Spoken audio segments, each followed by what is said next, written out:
राजीव जी, देखिए, एक्सपर्टीज है राहुल गांधी की। ये लोगों को पता नहीं थी, आज उन्होंने बताया वीडियो में तो पता चला कि एक्सपर्टीज है। अब इस एक्सपर्टीज का इस्तेमाल वो पब्लिक डोमेन में कर रहे हैं और राजनीतिक रूप से संदेश देने के लिए भी कर रहे हैं, एनर्जी भी समझा रहे हैं, एनर्जी का मतलब भी समझा रहे हैं। तो ऐसे भी हम देखें, अ, हमने तो बचपन से देखा है कि जो पॉलिटिकल लोग हुआ करते थे, पॉलिटिकल एक्टिविटीज़ के साथ साथ कल्चरल और स्पोर्ट्स एक्टिविटीज़ में भी उतना ही वो सक्रिय होते थे। इसकी वजह ये थी कि ये जीवन का हिस्सा है और जो कुछ भी, चाहे सांस्कृतिक गतिविधि हो या खेल कूद की, इन गतिविधियों से जुड़ करके या इससे हट करके राजनीति नहीं हो सकती। राजनीति का ये पार्ट होना चाहिए क्योंकि ये जीवन का हिस्सा है और राजनीति भी जीवन का हिस्सा है। अब देखिए, आपने उदाहरण दिया कि जो दो प्रमुख प्रत्याशी अमेठी में राहुल गांधी के खिलाफ चुनाव लड़ा करते थे, उन दोनों ने राहुल गांधी की प्रशंसा शुरू कर दी। अब ये भी तो एक तरह का एनर्जी ट्रांसफर ही है ना, कि एक व्यक्ति राहुल गांधी के प्रशंसा कर रहा है तो दूसरा उनके साथ जो उनको चुनौती दे रहा था चुनाव मैदान में, वो भी प्रशंसा कर रहा है। तो अब प्रशंसा करने की भी एक एनर्जी की जो चेन चलेगी, तो उसका भी एक परिणाम आएगा। एक तो ऊर्जा हमेशा विध्वंसक थोड़े होती है, ऊर्जा रचनात्मक भी होती है। तो विध्वंसक ऊर्जा की भी एक आवश्यकता होती है, लेकिन रचनात्मक ऊर्जा की ज्यादा समाज को आवश्यकता होती है। विध्वंसक तो एक खौफ बनाने, एक डर बनाने के लिए, परमाणु बम तो है हमारे पास, जिसका मतलब थोड़े कि परमाणु बम रोज पड़ोसी पर फोड़ने जाएंगे, तो उसकी उसकी आवश्यकता नहीं के बराबर हो, वो ज्यादा जरूरी है।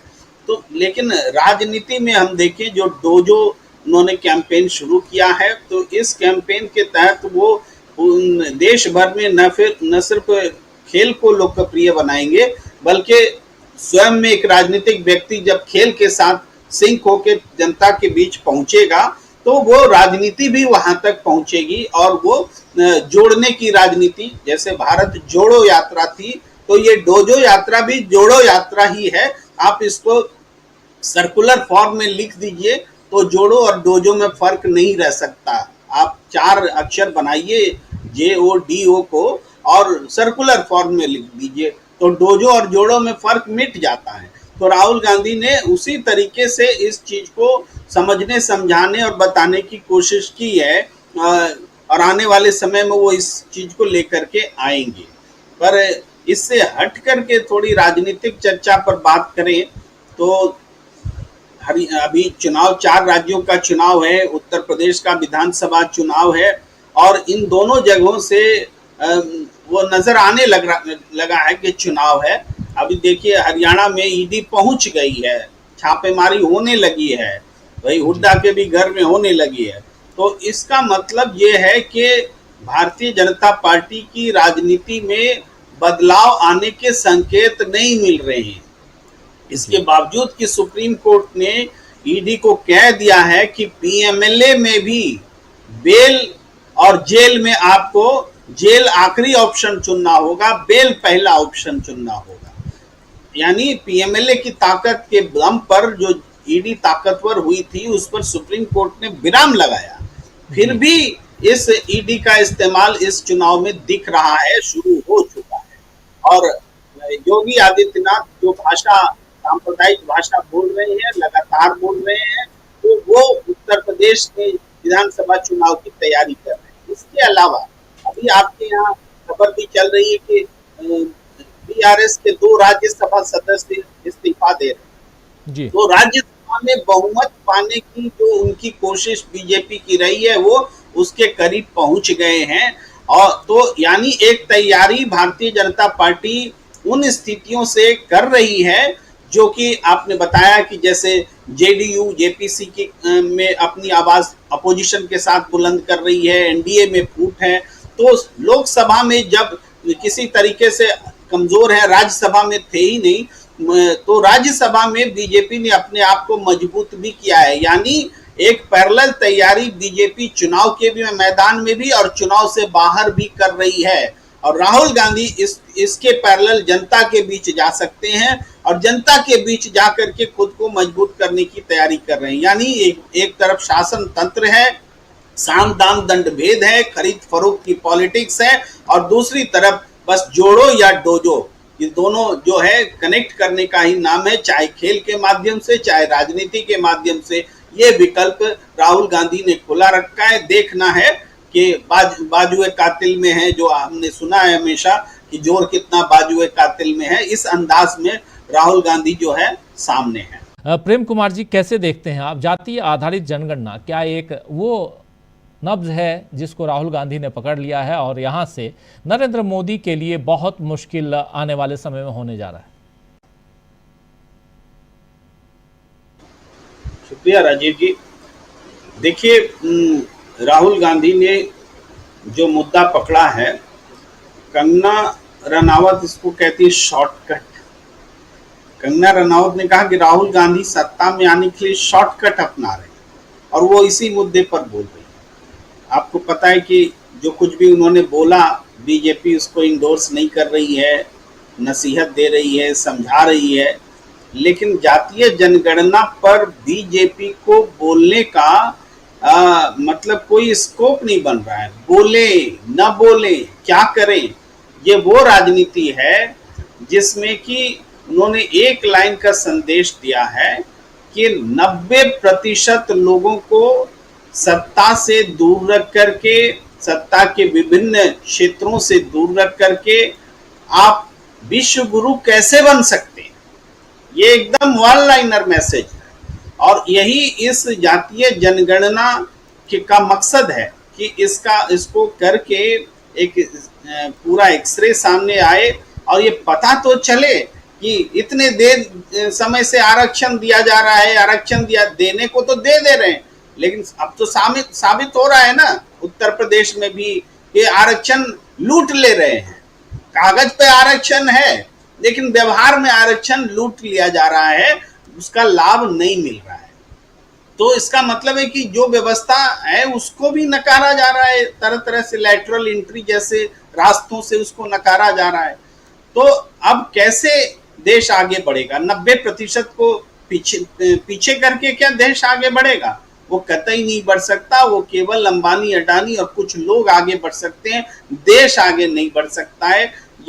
ये देश कैसे भाई 5वीं जीडीपी बन करके भी अगर सबसे ज्यादा कुपोषित दुनिया में भारत में ही है, लोग सबसे ज्यादा कुपोषित माताएं भारत में ही है, और गरीबी सबसे ज्यादा, बेरोजगारी सबसे ज्यादा, सब चीज में भारत का रिकॉर्ड बन रहा है।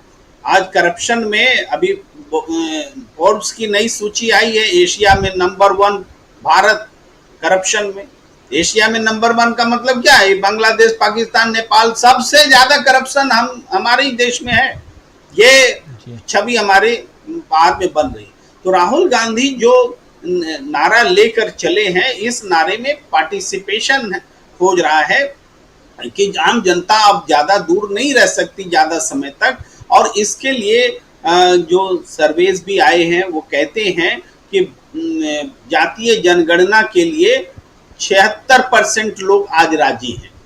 पहले इसका प्रतिशत 58 था, अब 76 हो गया। यानी देश की जनता अब चाह रही है कि ये जातीय जनगणना हो, और यही कारण है कि सत्ता पक्ष में खुद बीजेपी अपने यहाँ वोटिंग करा लेना कि उनके कार्यकर्ता क्या चाहते हैं तो पता चल जाएगा। वो भी अपने कार्यकर्ताओं की इच्छा के विरुद्ध कुछ लोगों का जो वर्चस्व पार्टी में है वो थोप रहे हैं कि हम जातीय जनगणना को इस रूप में बताएं कि ये जातियों में बांटने वाली व्यवस्था है। जातीय जनगणना जातियों में बांटने वाली व्यवस्था है क्या? जाति राहुल गांधी ने बना दी है या जाति कांग्रेस पार्टी ने बना दी है? इस देश में जाति मनोवाद ने बनाई। जाति से लड़ना है तो मनोवाद के खिलाफ बोलो, मनुवाद के खिलाफ एक शब्द नहीं बोलेंगे और कहेंगे कि जातीय जनगणना करने से ये हो जाता है, जातिवाद फैलेगा। हर क्षेत्र में आप जाति को लेकर के बताते हैं, जब राजनीति की जरूरत आती है तो आप जाति को बढ़ाते हैं, बताते हैं। जाति को चिन्हित करने में कोई जातिवाद नहीं बढ़ता है। जाति के नाम पर नफरत फैलाने में, वर्चस्व बनाने में, दबंगई करने में, यहाँ पर भेदभाव जो पैदा होता है वहां पर जातिवाद फैलता है, जातिवाद मजबूत होता है, छुआछूत में जातिवाद मजबूत होता है। उस पर एक शब्द नहीं बोलना है। और जैसे ही जातीय जनगणना की बात होती है तो आपको गलत लगने लगता है। यहाँ पर एक रणनीतिक बात भी होती है राजीव जी, वो ये कि बीजेपी ये कह रही कि धर्म देश को जोड़ता है, जाति देश को बांटती है, ये थ्योरी समझा रही है।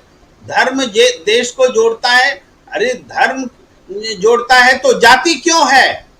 जाति धर्म से अलग करो ना, पूरा मिटा दो, छुआछूत खत्म कर दो, मंदिर में उनका प्रवेश हो, पुजारी भी वही बने। ये इस तरह के क्रांतिकारी कदम जब तक नहीं उठेंगे तो धर्म कैसे जोड़ेगा? ये तो धर्म तोड़ रहा है कि आप ऐसा धर्म बना रहे हैं जिसमें कि किसी जाति को आप मौका ही नहीं देते। भाई आपका राम जन्मभूमि का शिलान्यास हो गया, राष्ट्रपति को आपने बुलाया ही नहीं। संसद भवन का हो गया, राष्ट्रपति को बुलाया ही नहीं। क्यों? क्योंकि राष्ट्रपति आदिवासी हैं। और बाद में चुनाव आता है तो आप राम जन्मभूमि, राम मंदिर का आप दौरा करा देते हैं। तो ये सब राजनीतिक और रणनीतिक बातें हैं। लेकिन सच ये है कि आप देश को अगर जोड़ना चाहते हैं तो जातिगत भेदभाव को खत्म कीजिए। जातीय जनगणना से जातीय भेदभाव नहीं फैलता, मनुवादी संस्कृति से भेदभाव फैलता है। और धर्म क्यों? देश के नाम पर आप सबको एकजुट करिए। धर्म के नाम पर थोड़े देश एकजुट होगा, देश के नाम पर सारे धर्म मजबूत होंगे। एक ही धर्म का देश नहीं है, एक ही धर्म को मानने वालों का देश नहीं है। इसीलिए जो लोग कहते हैं कि धर्म मजबूत कीजिए और इससे अपने आप जाति खत्म हो जाएगी, ये दुष्प्रचार है। धर्म तभी मजबूत होगा जब जाति व्यवस्था के खिलाफ बोलना शुरू करेंगे। जाति व्यवस्था के खिलाफ बोलिए, आप जातीय जनगणना आपको प्रिय लगने लगेगी, ये मैं कहता हूँ। बिल्कुल बिल्कुल।